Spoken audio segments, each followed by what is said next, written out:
Metro Manila. Is that next? Yeah, which is directed by Sean Ellis, whose first two films I didn't like at all. He made Cashback and The Broken, and I wasn't a fan of those. Metro Manila, shot on the streets of Manila with little handheld cameras. Story is a sort of hard-working family come to Manila and want to earn a decent, honest living, but it's impossible. The city is teeming with vice and corruption and stuff. The woman finds employment in a hostess bar, which is hideous and horrible. The man gets a job working for a security firm, which is clearly one of the most dangerous things you can possibly do.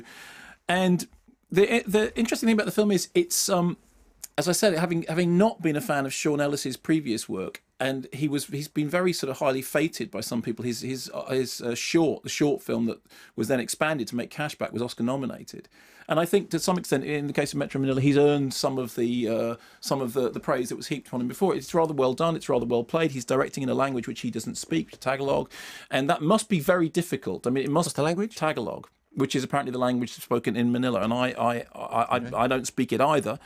But it must be difficult to direct people. And so we were talking to Gareth Evans before about doing all that sort of stuff. It is a complicated thing. But what makes this work, I think, is that it has there's a tenderness in the depiction of the family.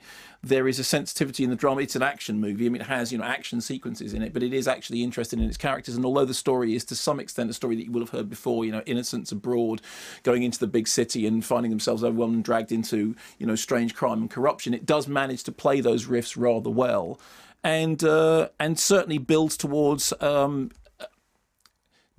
climax which does work. It does narratively all marry up, and it may be an indication for me that Sean Ellis is worthy of the praise which in the past I was kind of rather baffled as to why people were falling over themselves to like his movies so much.